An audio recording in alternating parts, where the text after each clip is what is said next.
దేవుని పరిశుద్ధ నామమునకే స్తుతి స్తోత్రములు కలుగునుగాక. మరి ఉదయకాలము మనం దేవుని మాటలు విందాము.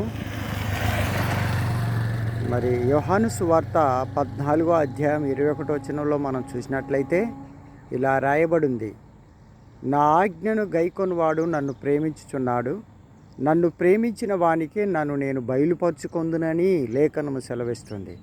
మరి నిజంగా మనం దేవుణ్ణి ప్రేమిస్తే దేవుడు మనకు మరుగై ఉండడు, కానీ దేవుడు తనకు తాను మనకు బయలుపరుచుకుంటాడు. ఏమండి, మనం చేసే భక్తి, మనం ఉంచే విశ్వాసము దేని కొరకంటే దేవుడు ఎలా ఉన్నాడో అలా తనకు తానే మనకు బయలుపరుచుకోనికి ఆయనకు చాలా ఇష్టముగా ఉన్నది. కనుక దేవుడు మనకు బయలుపరచబడకపోతే మన భక్తిలో వేటుండదు. మనము ఆయనను అనుసరించి మనం భక్తి చేయలేం.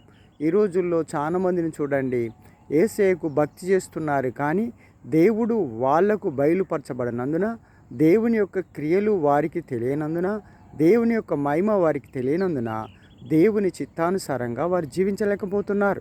కానీ మనమైతే ఆ దేవుణ్ణి ఎరిగిన వారమై దేవుని క్రియలు చేయుచు దేవుని చిత్తానుసారంగా మనం జీవించిన ఎడల దేవుడు మన ఎడల సంతోషించును. అలా మనం జీవించుదాం గాక. ఆమేన్.